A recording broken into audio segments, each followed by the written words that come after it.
Plate विवर्तनिकी। तो सबसे पहले यहां पर प्लेट शब्द का अर्थ जानेंगे। प्लेट क्या है,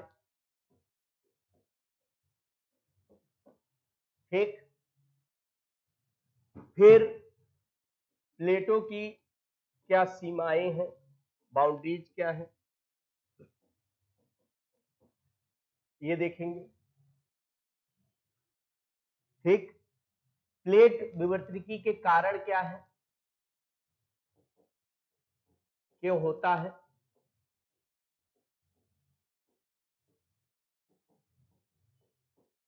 ठीक, ये देखेंगे। उसके बाद प्लेट विवर्तनिकी ने किस तरह से महाद्वीपीय विस्थापन को सिद्ध किया है, ठीक। क्योंकि ये सिद्धांत आया महाद्वीपीय विस्थापन को क्या करने के लिए, साबित करने के लिए, ठीक है। तो यहां पर प्लेट विवर्तनिकी एवं महाद्वीपीय विस्थापन,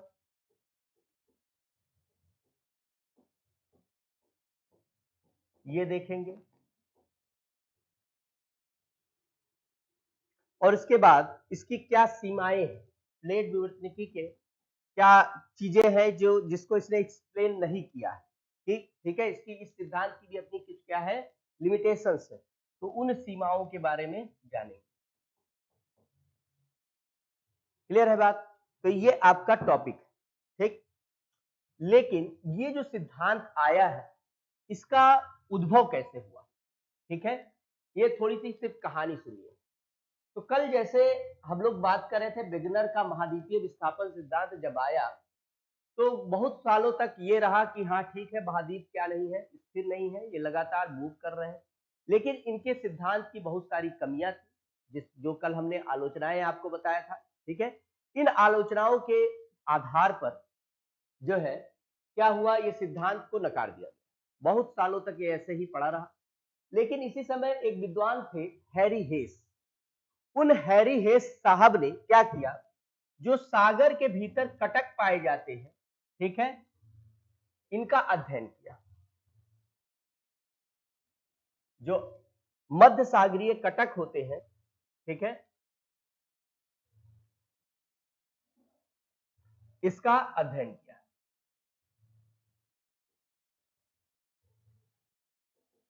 इन्होंने पाया कि मध्य महासागरीय कटक पर क्या हो रहा है, यहां पर एक भ्रंश का निर्माण हो रहा है। इस भ्रंश का निर्माण के कारण नीचे जब दबाव में कमी आ रही है तो इसके कारण गलनांक बिंदु क्या हो जा रहा है, कम हो जा रहा है। जब गलनांक बिंदु कम हो जा रहा है तो यहां मैग्मा का क्या हो रहा है, जनन हो रहा है। यही मैग्मा क्या कर रही है, ऊपर की परतों में आ रही है और आकर अपने से जुड़ी हुई प्लेटों के साथ संलग्न हो रही है। और जब दोबारा मैग्मा का उद्गार होता है तो ये क्या करता है, ये जो है अपने आसपास की परतों को प्रसारित, ठीक। तो ये हो रहा था कहां, मध्य महासागरीय कटक, ठीक। तो इससे ये बात का पता चल गया कि पृथ्वी पर जो स्थल भाग है ये कम से कम स्थिर नहीं, क्योंकि अगर ये मूव करेगा तो इससे जो संलग्न स्थल भाग है वो भी मूव कर जाएंगे, है ना। तो ये बात साबित हो गई कि जो सागर का तल है ये लगातार क्या हो रहा है, प्रसारित हो रहा है। तो इसे कहा गया सागर नितल प्रसरण सिद्धांत। और किसने दिया, हैरी हेस ने दिया।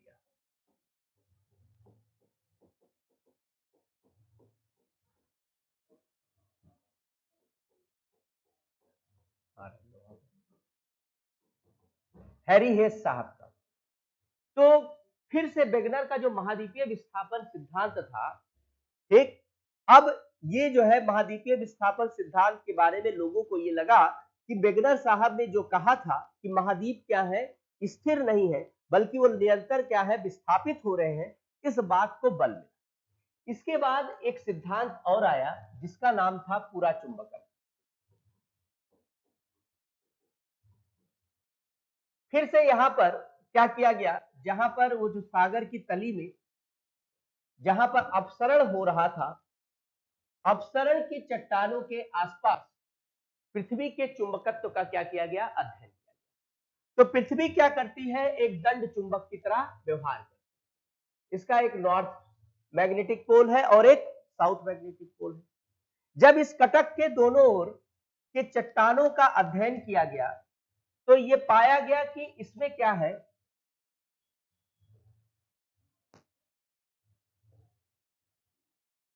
जो यहां पर मैग्नेटिज्म इसने धारण किया है, इसमें क्या आ जाता है, बदलाव आ जाता है। जैसे अगर यहां पर नॉर्थ साउथ है तो यहां पर आपको मिलेगा साउथ नॉर्थ, यहां पर फिर से नॉर्थ साउथ, इसी तरह से यहां से साउथ नॉर्थ और यहां पर नॉर्थ साउथ। अगर ऐसा नहीं होता, ठीक है, तो ये क्या होते, समान ध्रुव होते तो प्रतिकर्षित कर देते, नॉर्थ नॉर्थ होता तो क्या होता, रिपल्सन होता। ठीक, तभी ये क्या हो गए हैं, आपस में संलग्न है। या तो पूरे ही प्लेट का ही क्या होता, नॉर्थ होता और ये साउथ होता, जो पृथ्वी का चुंबकत्व है उसी के अनुसार। तो ऐसा क्यों हुआ, है ना। इसके ऐसा होने के पीछे दो अनुमान लगाए गए। पहला अनुमान ये था कि हो सकता है कि पहले ये प्लेट, मान लीजिए ये प्लेट नॉर्थ साउथ में बना और जब ये दूर खिसका तो ये क्या हो गया, इसने अपना चुंबकत्व बदल दिया और साउथ नॉर्थ हो गया। ठीक, लेकिन ऐसा व्यवहारिक रूप से संभव नहीं। दूसरा क्या हो रहा है कि जो मैग्नेटिक पोल है ये लगातार क्या हो रहे हैं, शिफ्ट हो रहे हैं। जैसे नॉर्थ का इच्छा होता है साउथ बनने की और साउथ की इच्छा रहती है नॉर्थ बनने की, तो जो साउथ मैग्नेटिक पोल है वो समय के साथ नॉर्थ बन जाता है और जो नॉर्थ मैग्नेटिक पोल है वो साउथ नॉर्थ जो है वो क्या बन जाता है, साउथ बन जाता है। तो ये इनकी प्रवृत्ति होती है चुंबक। तो ऐसा हुआ होगा कि जब ये चट्टान बनी होगी तब पृथ्वी का पोल क्या रहा होगा, साउथ नॉर्थ रहा होगा। जब वर्तमान में बन रही है तो ये कैसा है, नॉर्थ और साउथ है। तो जिस तरह का चुंबकत्व जिस समय था उसी तरह की चुंबकत्व को क्या कर दिया, इसने ग्रहण कर लिया। तो यहीं से अपनी समस्या का सारा समाधान हो गया। कैसे, इसका मतलब ये है कि ये जो प्लेट है ये पहले कहां रहा होगा, इस भ्रंश के पास रहा होगा, है ना। और बाद में ये शिफ्ट करके जो नया वाला बना तो इसने जो वर्तमान चुंबकत्व है उसको क्या कर लिया, धारण कर लिया। तो इसका मतलब है कि यह भाग स्थिर नहीं है, ये भाग क्या है, गतिशील। ठीक, इससे ये बात साबित हो गई कि महाद्वीप अपने स्थान पर, महासागर की तली हो या महाद्वीप हो, ये अपने स्थान पर स्थिर नहीं है, बल्कि ये क्या हो रहे हैं, विस्थापित हो रहे हैं। इसी ने भूमिका तैयार की, प्लेट टेक्टोनिक। जब सारे विद्वान को ये बात, दोनों सिद्धांत सामने आ गए, इसके सबूत आ गए, तब ये हुआ कि नहीं, कॉन्टिनेंटल ड्रिफ्ट थ्योरी में सच्चाई। तो कई सारे विद्वानों ने मिलकर, ठीक है, प्लेट विवर्तनिकी सिद्धांत को जन्म दिया, जिसमें हैरी हेस भी है, ट्रूजो विल्सन, ट्रूजो जो है न्यूमैन भी है, ठीक है, न्यूमैन का भी सिद्धांत है। कई सारे विद्वानों ने मिलकर प्लेट टेक्टोनिक्स किसी एक विद्वान का काम नहीं। समझ में आई बात। तो पहले इतनी भूमिका आप लिख लो, बना लो, ये चित्र आपको प्रेजेंटेशन के काम आएगा।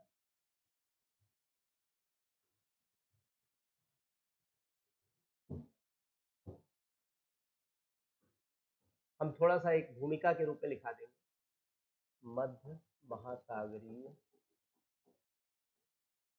कटक।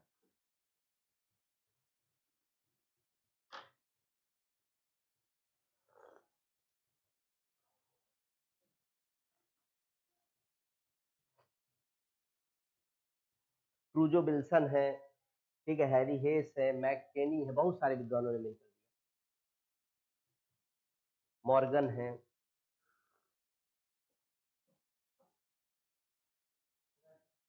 हुँ?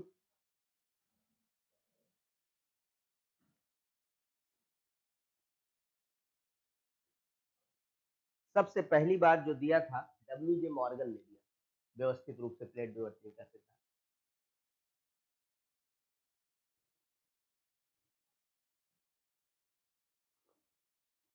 लेकिन वो सब पीटी के लिए ठीक है, यहाँ के लिए ठीक नहीं।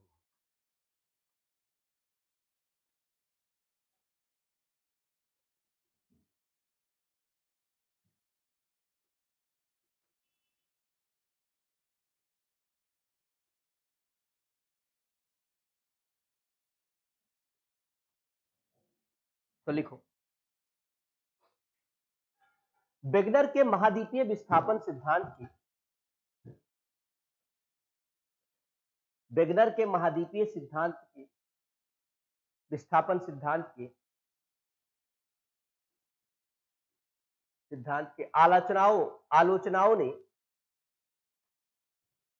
आलोचनाओं ने इनके सिद्धांत पर प्रश्न चिन्ह खड़े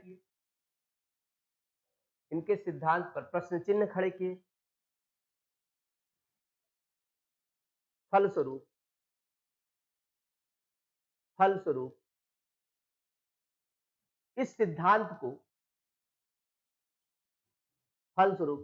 इस सिद्धांत को अमान्य घोषित कर दिया गया।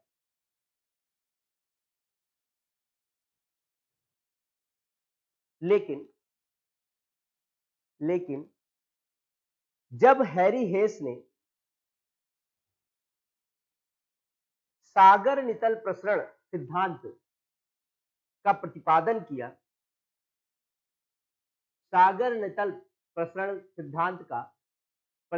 किया, और बताया कि थोड़ा मैं लिखा दे रहा हूं, अगर पूछ ले कभी तो लिखने के काम आ जाएगा। और बताया कि मध्य महासागरीय कटकों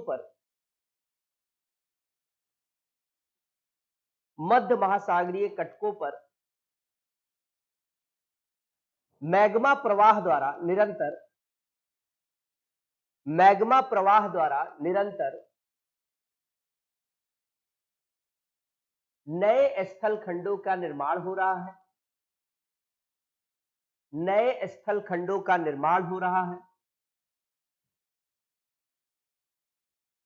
फलस्वरूप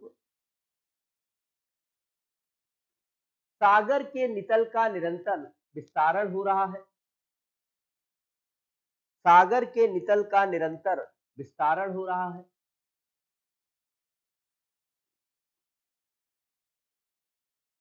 जिससे संलग्न महाद्वीपों का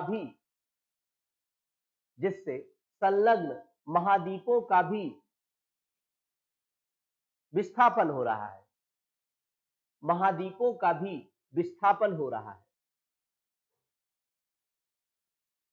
इस सिद्धांत ने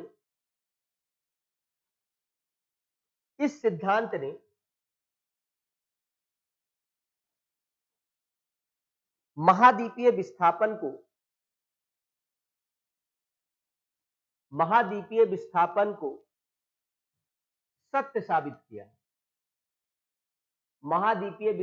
को सत्य साबित किया।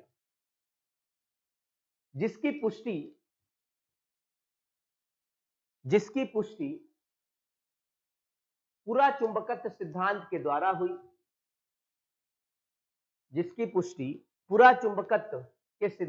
द्वारा हुई।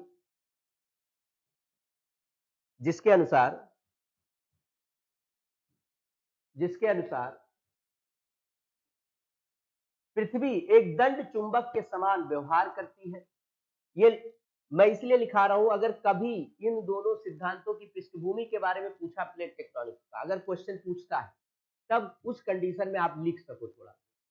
ठीक, तो दंड चुंबक के समान व्यवहार करती है। तो जब मध्य महासागरीय कटकों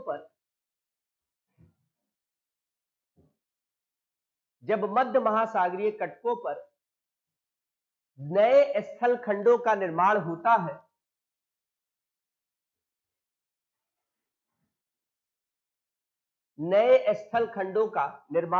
है, तो उसी के अनुकूल चुंबकत्व को धारण कर लेते हैं।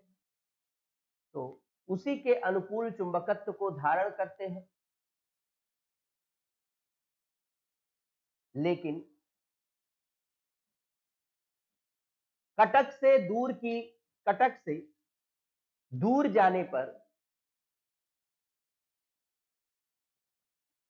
से दूर जाने पर इस चुंबकत्व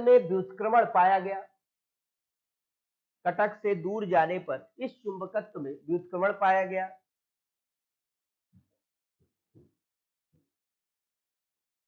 इसके दो कारण हो सकते हैं।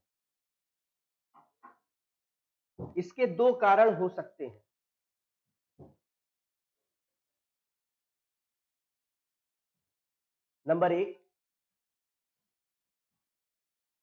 एक, जब दूर वाली चट्टानें बनी होंगी,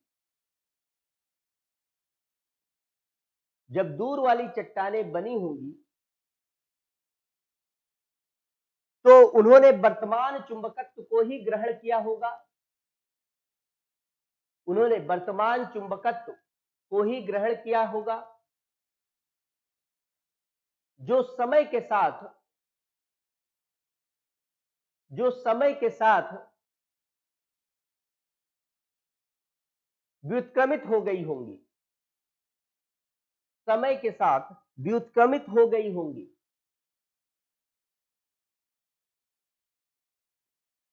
व्युत्क्रमित हो गई होंगी, थोड़ा सा अच्छा शब्द का प्रयोग करना पड़ेगा, लेकिन ऐसा संभव नहीं है, लेकिन ऐसा संभव नहीं है।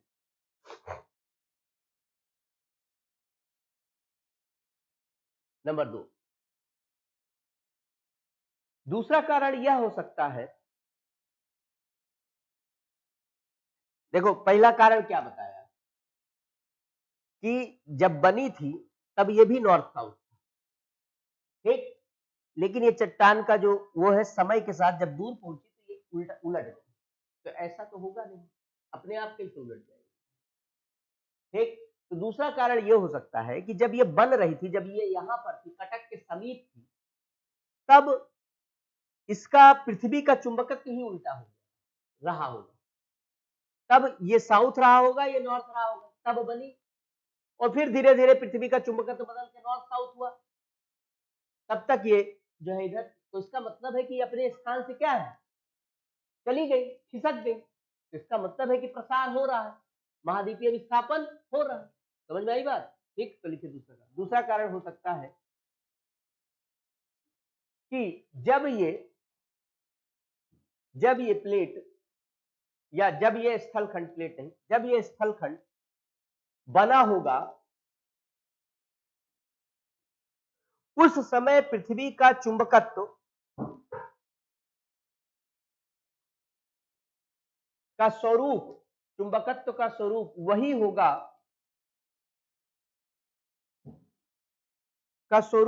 होगा, जो वहां वर्तमान में दिखाई देता है, जो वहां वर्तमान में दिखाई देता है, ठीक। यह चुंबकत्व का गुण भी होता है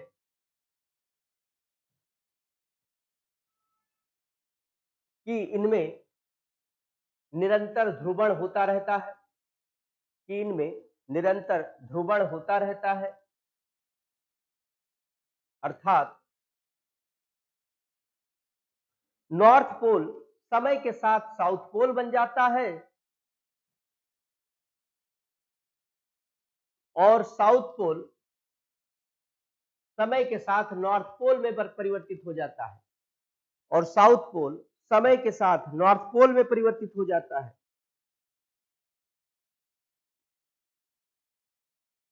लेकिन इस सिद्धांत ने इस बात को साबित कर दिया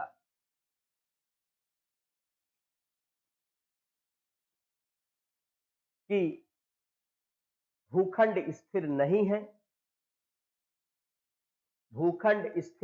है, बल्कि उनमें विस्थापन हो रहा है, स्थिर नहीं है बल्कि उनमें विस्थापन हो रहा है। पैरा चेंज करिए। इन्हीं दोनों सिद्धांतों ने प्लेट विवर्तनिकी सिद्धांत के आधार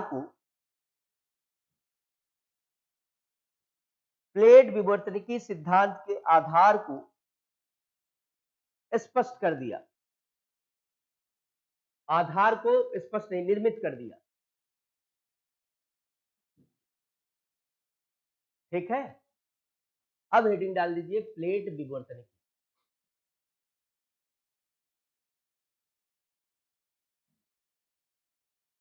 देखिए जो विवर्तनिकी शब्द है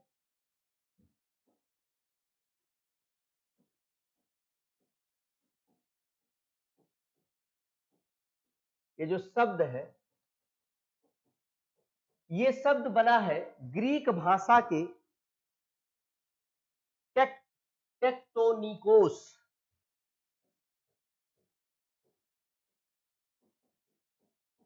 इस शब्द से, ठीक, टेक्टोनिकोस शब्द बना है और इसका मतलब होता है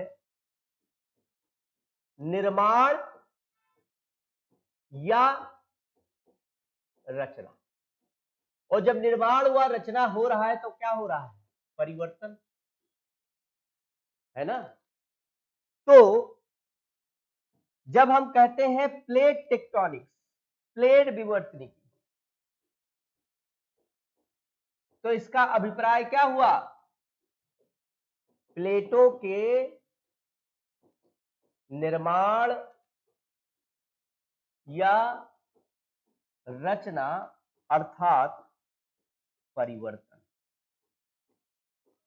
तो जो प्लेटों में परिवर्तन आ रहा है, ठीक, उसे ही क्या कहा जा रहा है? प्लेट टेक्टोनिक्स का। इसको बना लीजिए, इसको लिखाऊंगा नहीं, अपने समझने के लिए। कभी कोई पूछ ले कि अच्छा प्लेट टेक्टोनिक्स आपने पढ़ लिया, क्या होता है इसका मतलब? ये ग्रीक भाषा का शब्द है।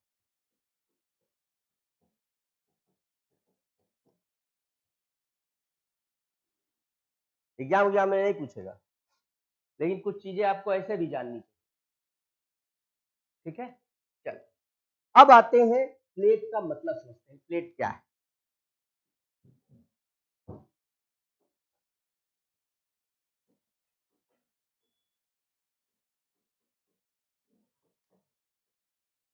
देखिए, जो पृथ्वी की आंतरिक संरचना है,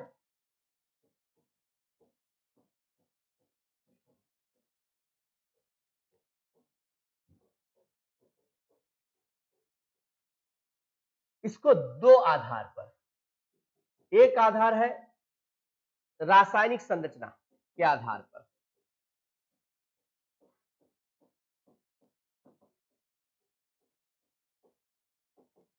जो पीटी वाला कोर्स है उसमें मैंने सब डिटेल में पढ़ा रखा है। यहां पर मैं उतने डिटेल में आपको नहीं पढ़ाऊंगा, ठीक है, क्योंकि मेंस में उतना डिटेलिंग की जरूरत नहीं होती। और दूसरा, यांत्रिक संरचना के आधार पर वर्गीकृत किया जाता है।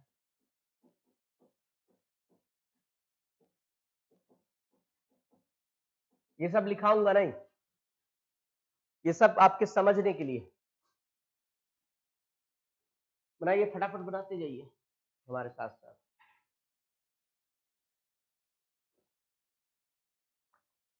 समझ में आ रहा है ना?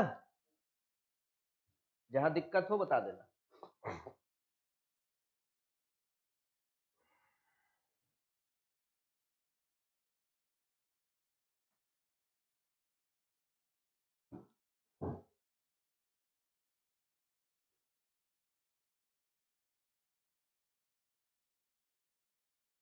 एग्जाम में क्या करना है? प्रेजेंटेशन पर ध्यान देना है और सही बातें सही टर्मिनोलॉजी के साथ लिखना है। हर विषय की अपनी एक टर्मिनोलॉजी है, जब तक आप उसको फॉलो नहीं करें, एकदम हलवा शब्द में लिख देंगे तो एग्जामिनर आपसे इंप्रेस नहीं होगा। वो चाहता है कि आप स्पेशलाइज नॉलेज ना दिखाएं, लेकिन थोड़ा सा पढ़े लिखे लोग जैसा बात करें। अब ये ना कहें धरती हिल रही है, धरती घूम रही है, धरती चल रही है, ये सब शब्द नहीं चलेगा, ठीक है। तो थोड़ा सा अच्छे शब्दों का क्या करना है? यूज करना है। अब देखिए, जो रासायनिक संरचना के आधार पर पृथ्वी के आंतरिक भाग को तीन भागों में बांटते हैं। एक को कहा जाता है क्रस्ट, या इसे हम कहते हैं सियाल, है ना। दूसरे को कहते हैं प्रवाल, अंग्रेजी में कहते हैं मेंटल, ठीक।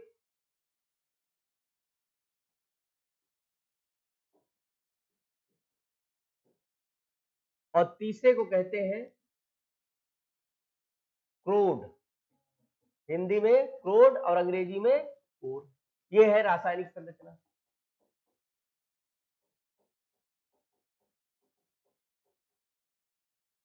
ठीक। यांत्रिक संरचना के आधार पर पृथ्वी के आंतरिक भाग को हम चार भागों में बांट देते हैं। जो सबसे ऊपरी भाग होता है इसे कहा जाता है स्थल मंडल, लिथोस्फीयर।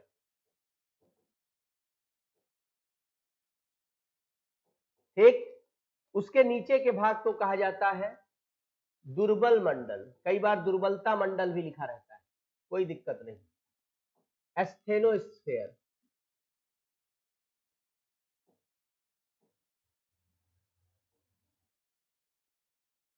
फिर इसको कहा जाता है मध्य मंडल, जिसमें एस्थेनोस्फीयर का भी भाग आ जाता है और थोड़ा बहुत स्थल मंडल का भी पार्ट आ जाता है।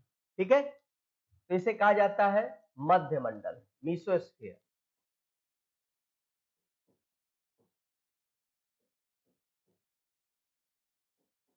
और सबसे निम्न भाग को कहा जाता है केंद्र मंडल, सेंट्रोस्फीयर। ठीक है,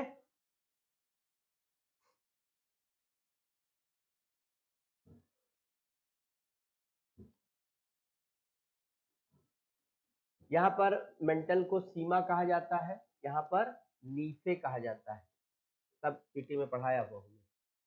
ठीक,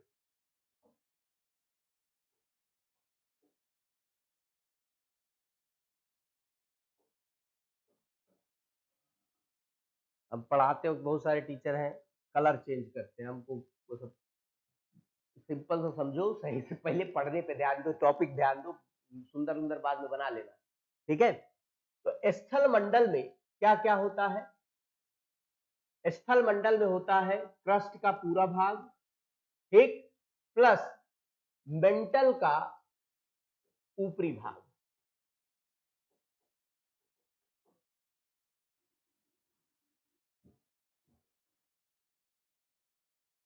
ठीक, दुर्बलता मंडल में मेंटल का ऊपरी भाग, ठीक, उसी का ही टुकड़ा है।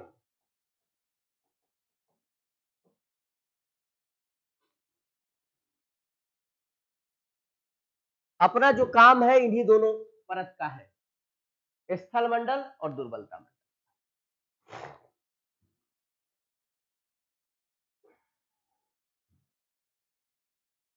यह बात समझ में आ गई, बन गया।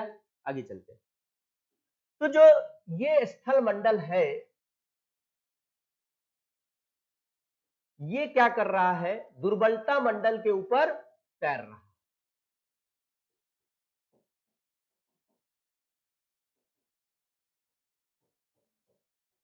ठीक, और ये स्थल मंडल कैसा है? दृढ़, कठोर। ठीक, और दुर्बलता मंडल कैसा होता है? लोचशील होता है।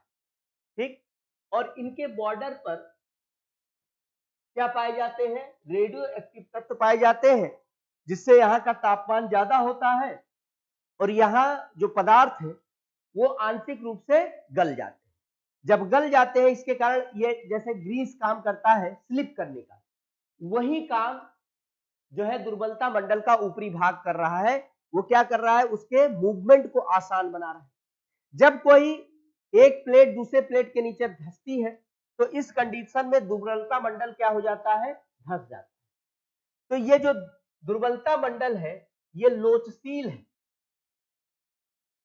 नम्य है। ठीक, और इस लोचशील और नम्य होने के कारण जो स्थल मंडल का दृढ़ भाग है, ये इसके ऊपर क्या रहता है? तैरता है। ये जो स्थल मंडल है, ये पृथ्वी पर सब जगह समान रूप से फैला नहीं है, बल्कि ये कई भागों में क्या है? टूटा हुआ है। यही जो स्थल मंडल के भाग है, टूटे हुए या टुकड़े हैं, इन्हीं को क्या कहा जाता है? प्लेट कहा जाता है।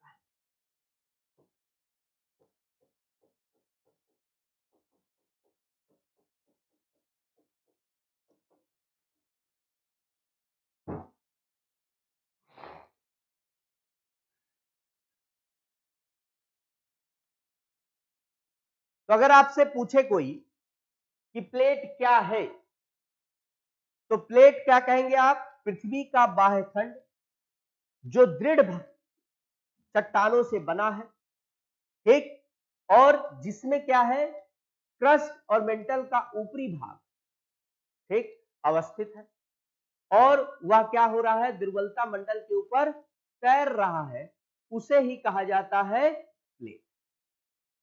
क्लियर है बात, समझ गए? तो अगर ऐसे पृथ्वी के ऊपर हम देखें,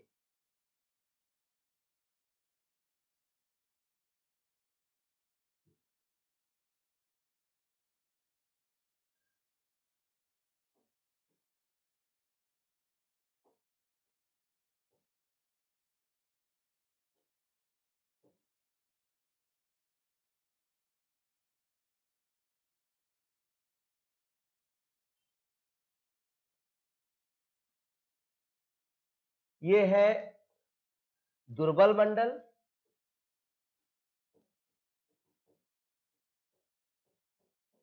ठीक,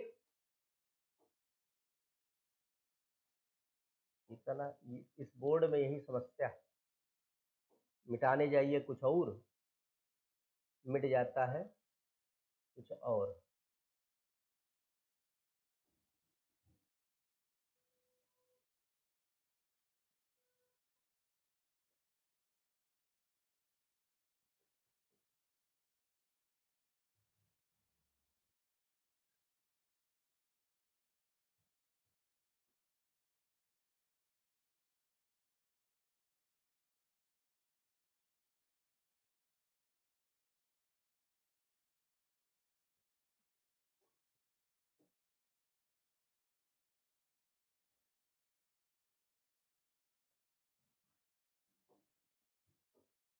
यही सब क्या है, प्लेट। ये सारे क्या है, प्लेट। और ये किसके ऊपर तैर रहे हैं, दुर्बलता मंडल। और इसमें किसका भाग है, क्रस्ट प्लस ऊपरी मेंटल का कुछ भाग।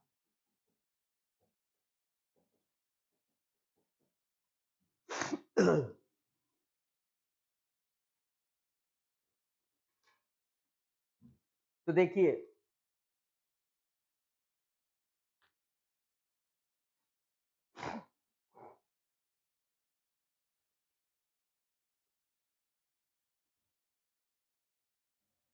वेगनर क्या कह रहे हैं, वेगनर कह रहे हैं प्लेट है महाद्वीपीय भाग जो कि सियाल का बना है, और जिसके ऊपर तैर रहे हैं वो महासागरीय तली है जो सीमा से बना हुआ है।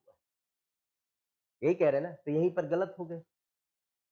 जबकि प्लेट क्या है, स्थल खंड के दृढ़ टुकड़े जो कि जो है किसके ऊपर तैर रहे हैं, दुर्बल मंडल के ऊपर, और इसमें जो है क्रस्ट और ऊपरी मंडल का भाग शामिल।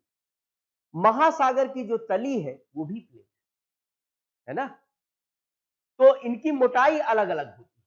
जैसे महासागरों में इनकी मोटाई 5 किलोमीटर से लेकर 100 किलोमीटर तक, जबकि महाद्वीपों पर इसकी मोटाई लगभग 200 किलोमीटर है। समझ में आई बात, ठीक है, क्लियर है? और ये मूव क्यों कर रही है, तो विवर्तनिकी का जब कारण बताऊंगा तो वहां पर हम आपको इसको स्पष्ट रूप से बताएंगे, ठीक। चलिए, तो थोड़ा सा हेडिंग बना लीजिए, प्लेट क्या है, यही जो चीज समझा है इसी को लिख लीजिए।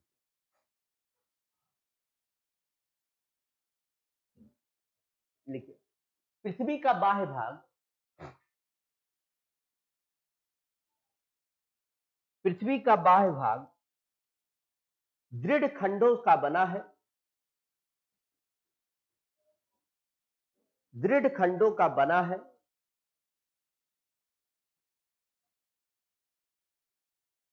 जो कि स्थल मंडल कहलाता है, जो कि स्थल मंडल कहलाता है। इसमें इसमें क्रस्ट इसमें क्रस्ट और ऊपरी मंडल के कुछ भाग सम्मिलित होते हैं। इसमें क्रस्ट और ऊपरी मंडल के कुछ भाग सम्मिलित होते हैं। यह स्थल मंडल कई टुकड़ों में बटा होता है। यह स्थल मंडल कई टुकड़ों में बटा होता है। इन्हीं टुकड़ों को ही प्लेट कहा जाता है।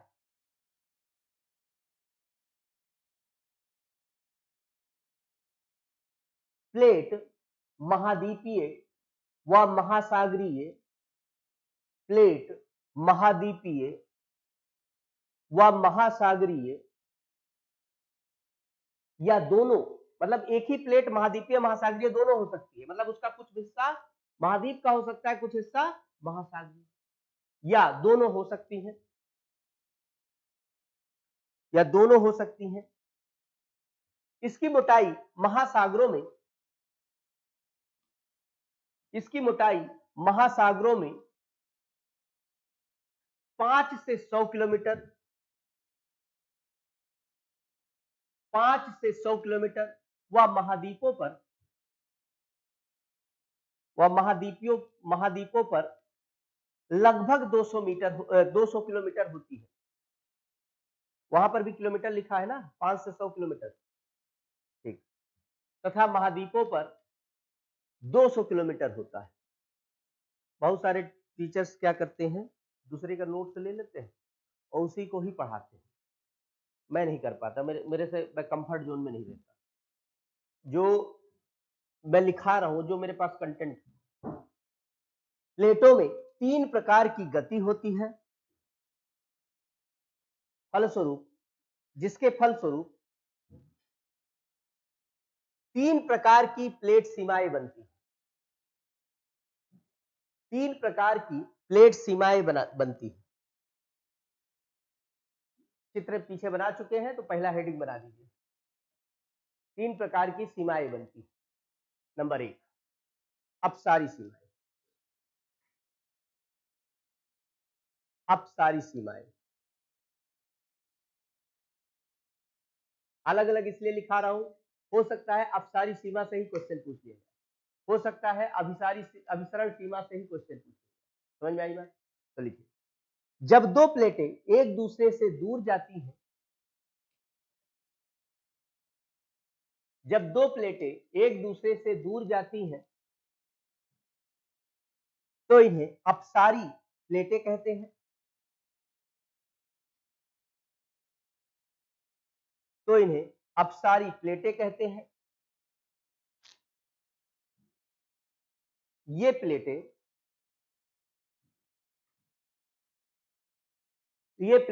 अपसारी सीमाओं का निर्माण करती हैं।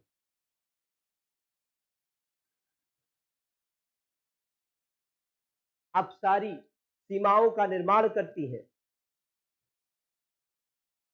विश्व के अधिकांश अपसारी सीमाएं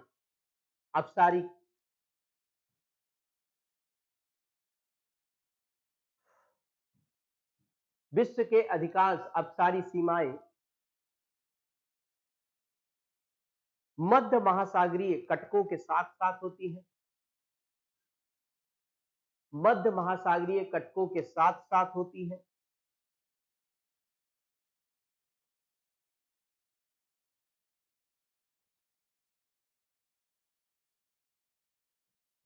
इन अपसारी किनारों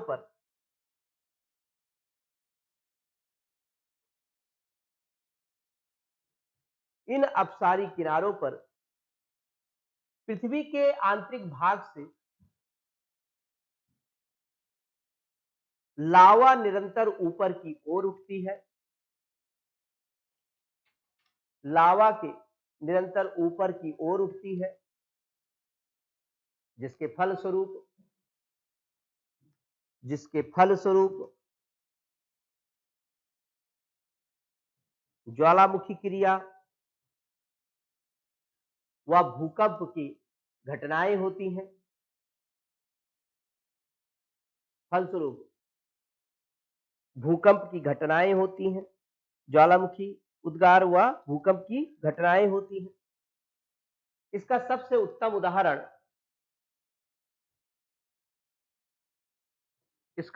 उत्तम उदाहरण मध्य अटलांटिक कटक है। मध्य अटलांटिक कटक है, ठीक है, जहां अमेरिकी प्लेट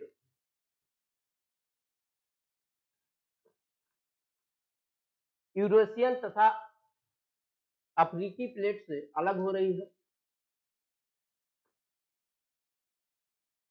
अमेरिकी मतलब उत्तर अमेरिका और दक्षिण अमेरिका दोनों यूरेशियन तथा अफ्रीकी प्लेटों से अलग हो रही है। यहां पर बहुत ज्यादा डिटेलिंग हम लोग नहीं करेंगे, वो सब हमने आपको पीटी में पढ़ा रखा है, ठीक।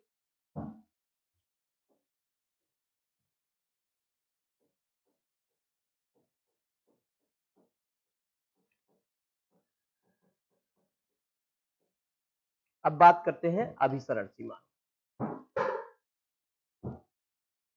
अभिसरण सीमा उसे कहते हैं जहां पर दो प्लेटें एक दूसरे के निकट आ रही। तो एक दूसरे के निकट 3 स्थानों पर आप देख सकते हैं। एक देख सकते हैं महाद्वीपीय प्लेटों के बीच में,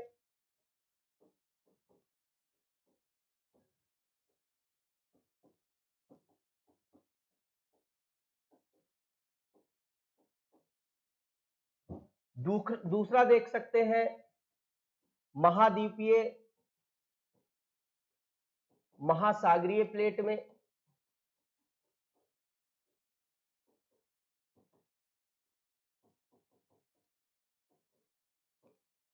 और तीसरा महासागरीय प्लेटों के बीच।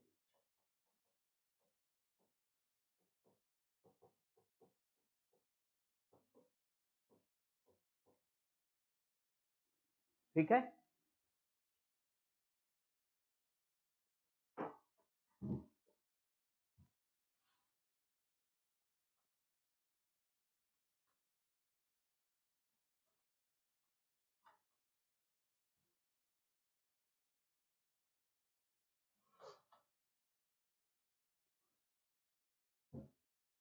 दो चीजें हैं।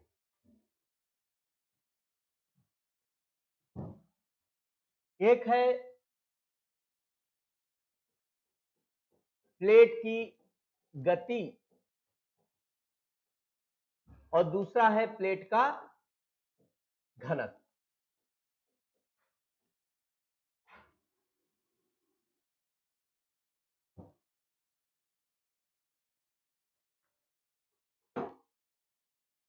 देखिए, जो महाद्वीपीय प्लेट होती है, ये सब मैं लिखाऊंगा नहीं, यहां पर बना लीजिए बस। ये इनका घनत्व क्या होता है? कम घनत्व, क्योंकि ये बनी होती है किससे? ग्रेनाइट चट्टानों से, और ग्रेनाइट कैसी चट्टान है? रवेदार चट्टान है। तो इनका घनत्व क्या हो जाता है? कम हो जाता है, और इनकी गति भी कम होती है, ठीक।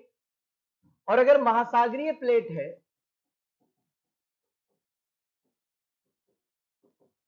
तो इनके घनत्व भी अधिक होता है और गति भी अधिक होती है। अब देखिए, जो प्लेट अधिक घनत्व वाली होगी और जो प्लेट ज्यादा भारी हो, ज्यादा गतिशील होगी, वो कम घनत्व वाले प्लेट या कम गतिशील प्लेट के नीचे क्या होगी? क्षिपित होगी, उसके अंदर प्रवेश करेगी। समझ में आई?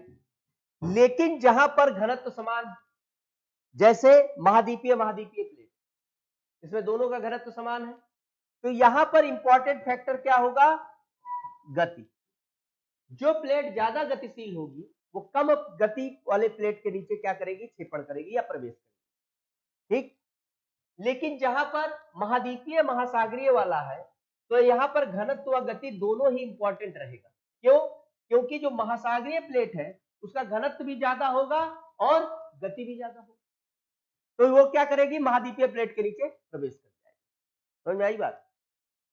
फिर जहां महासागरीय दोनों का समान घनत्व जो है, फिर इसमें गति का फैक्टर आ जाएगा। जिसकी गति ज्यादा होगी वो कम गतिशील वाले प्लेट के नीचे क्या कर जाएगी, प्रवेश कर जाएगी। समझ में आया बात? तो ये तीन जो है इंपॉर्टेंट। अब ये सब बकवासबाजी से हटते हैं। अब मान लीजिए क्षेपण हो रहा है, तब क्या? हम तीनों को अलग अलग डिफाइन नहीं कर रहे हैं क्योंकि ये आपके सिलेबस में नहीं, बस समझा दिया। अगर कभी लिखना पड़े तो आपको लिख सकते हैं। तो यहां पर मान लीजिए एक महाद्वीपीय प्लेट है और एक महासागरीय प्लेट है।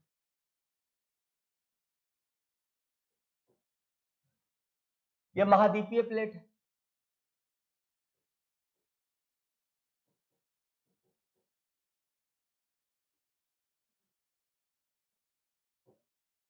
ठीक है।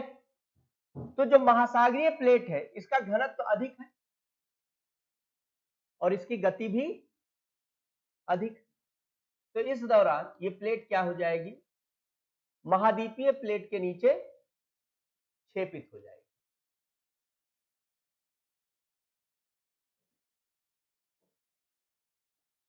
ठीक है,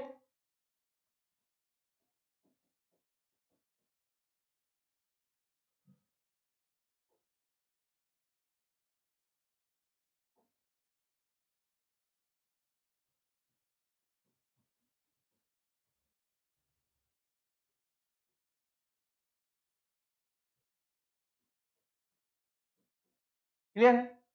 जब क्षेपित हो जाएगी तो इसके कुछ भाग का क्या हो जाएगा, आंशिक गलन हो जाएगा। इन दोनों के बीच में जो ये वाला भाग है यहां पर बनेगा महासागरीय गर्त। ठीक, यहां पर आंशिक गलन होने के कारण लावा जो है ये आएगा और महाद्वीप के ऊपर ज्वालामुखी पर्वतों का निर्माण करेगा।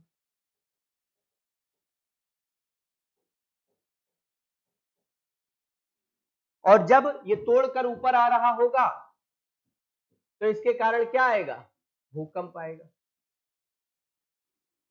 और जहां जहां ये प्रवेश करेगा ये पूरे क्षेत्र में ये क्या हो जाएगा, भूकंप से प्रभावित क्षेत्र। ये पूरा क्षेत्र क्या होगा, भूकंप से प्रभावित क्षेत्र होगा। इसे कहा जाता है बेनियॉफ जोन। बेनियॉफ एक विद्वान थे, उन्हीं के नाम पर इसका नाम रखा गया। जो भूकंप से प्रभावित क्षेत्र होते हैं उन्हें भूमिगत। अब इसके ऊपर का जितना स्थल भाग है सब पर क्या आते रहेगा, भूकंप। इन्हीं गर्तों में समय के साथ ये अवसाद जो है आकर इकट्ठा होंगे और जब ये दबाव बढ़ता चला जाएगा, ठीक है, तो इसके कारण यहां पर वलन हो जाएगा और वलन के कारण क्या बन जाएंगे, वलित पर्वत बनेंगे। जो ये अवसाद है, इन अवसादों में वलन के कारण वलित पर्वतों की उत्पत्ति। जैसे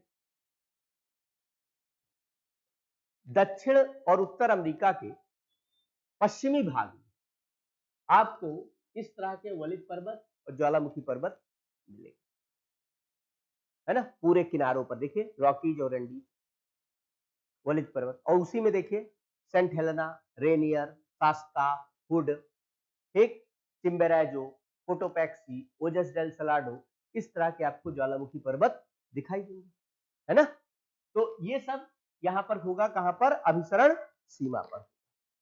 ठीक, तो यहाँ प्लेटें क्या हो रही हैं, एक दूसरे में आकर मिल रही है, तो यहाँ विनाश हो रहा प्लेटों का। एक प्लेट दूसरे प्लेट में जाकर घुस जा रही तो विनाश हो रहा, जबकि अपसारी सीमा पर क्या होता है, नया प्लेटों का निर्माण हो रहा है। जरा आप सारी सीमा में एक लाइन लिख लीजिए कि ये रचनात्मक सीमा होती है। लास्ट में लिख लीजिए ये रचनात्मक सीमा होती है क्योंकि यहाँ रचनात्मक सीमा होती है, क्योंकि यहाँ नए भूखंडों का निर्माण होता है।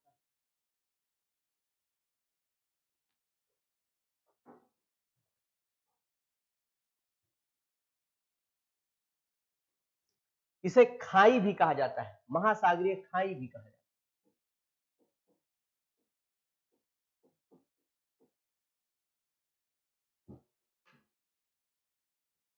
ठीक, चलिए तो लिखिए। जब दो प्लेटें एक दूसरे के निकट आकर जब दो प्लेटें एक दूसरे के निकट आकर आपस में टकराती हैं, आपस में टकराती हैं, तो इन्हें अभिसरण प्लेट कहा जाता है। तो इन्हें अभिसरण प्लेट कहा जाता है। और इन प्लेटों के बीच वाले किनारे को और इन प्लेटों के बीच वाले किनारे को अभिसरण किनारा कहा जाता है।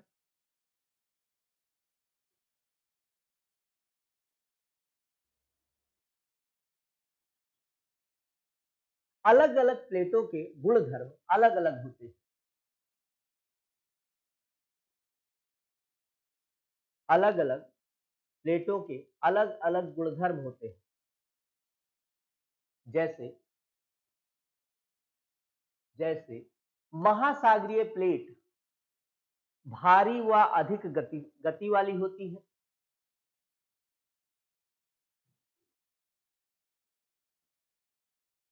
जबकि महाद्वीपीय प्लेट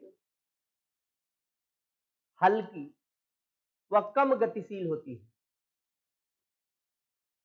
महाद्वीपीय प्लेट हल्की व कम गतिशील होती है। फलस्वरूप महासागरीय प्लेट फलस्वरूप महासागरीय प्लेट महाद्वीपीय प्लेटों के नीचे क्षेपित हो जाती है। महाद्वीपीय प्लेटों के नीचे क्षेपित का मतलब नीचे घुस जाती है, ठीक, लेकिन घुस जाना शब्द नहीं लिख सकते हैं, के नीचे क्षेपित हो जाती है।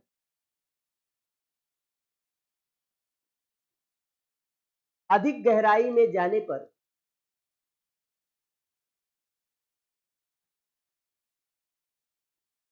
यह पिघल जाती है।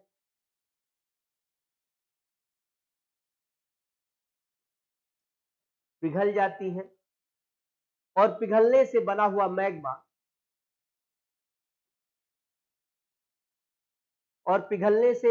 मैग्मा महाद्वीपीय किनारों के निकट ऊपर उठती है।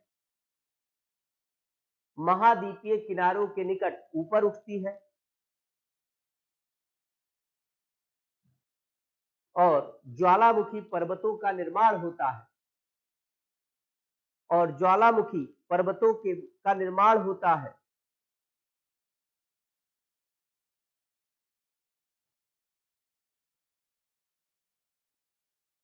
इन दोनों प्लेटों के मध्य महासागरीय गर्तों में गर्त का निर्माण होता है। महासागरीय गर्त का निर्माण होता है। जब ये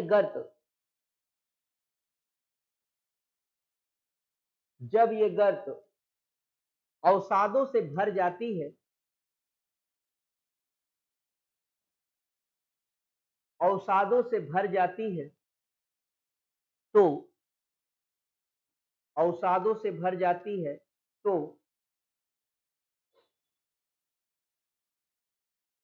संपीड़न के कारण, क्योंकि दोनों तरफ से फोर्स लग रहा है ना, तो इनमें संपीड़न के कारण वलन की प्रक्रिया होती है। वलन की प्रक्रिया होती है और वलित पर्वतों की उत्पत्ति होती है। और वलित पर्वतों की उत्पत्ति होती है।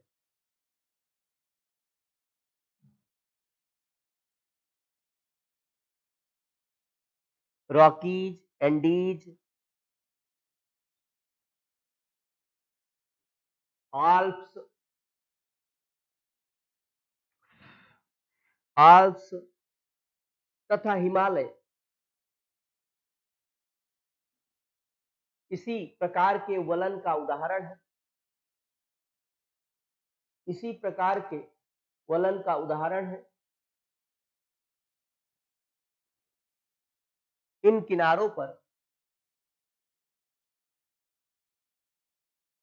भूकंप भी आते हैं,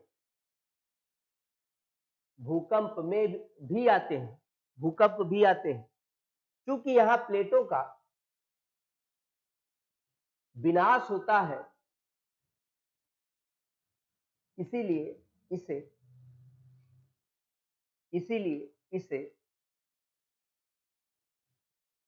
विनाशी प्लेट किनारा कहा जाता है। इसीलिए इसे विनाशी प्लेट किनारा कहा जाता है।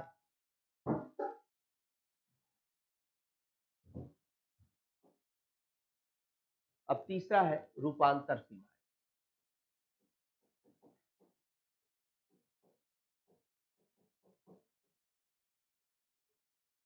तो जब दो प्लेटें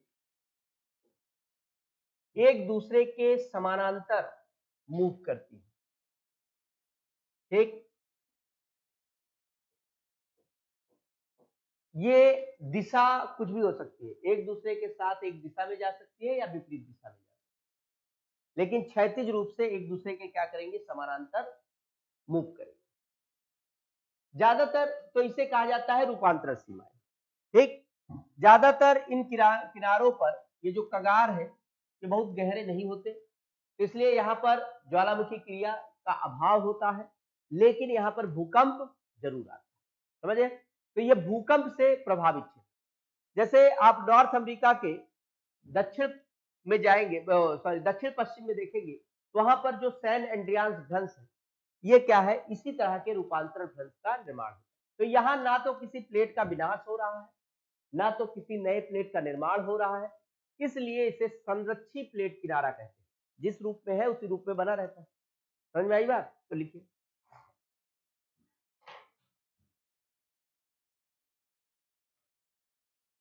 जब दो प्लेटें एक दूसरे के सापेक्ष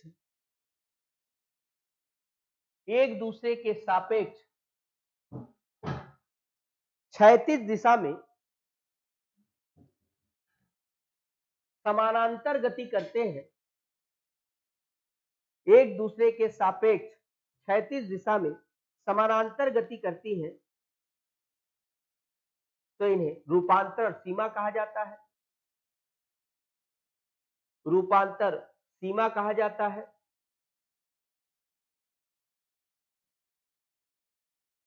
इन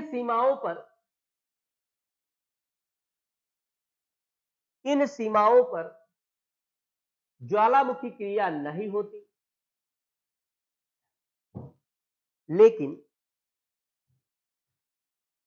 ज्वालामुखी क्रियाएं नहीं होती, लेकिन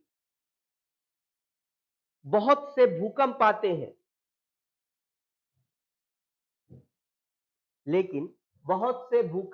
हैं, कैलिफोर्निया का सैन एंड्रियास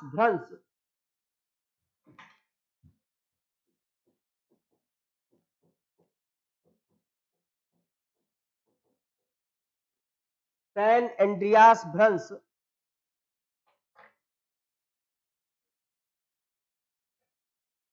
इसी का ही उदाहरण है।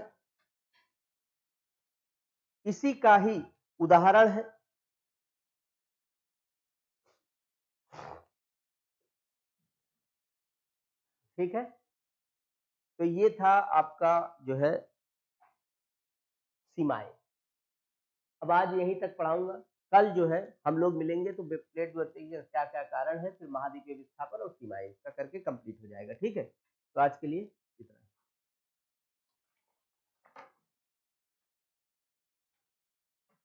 धीरे धीरे टाइम बढ़ाऊंगा इसका भी, थोड़ा स्लो चलने दीजिए, एक दो चार लोग और जुड़ जाए।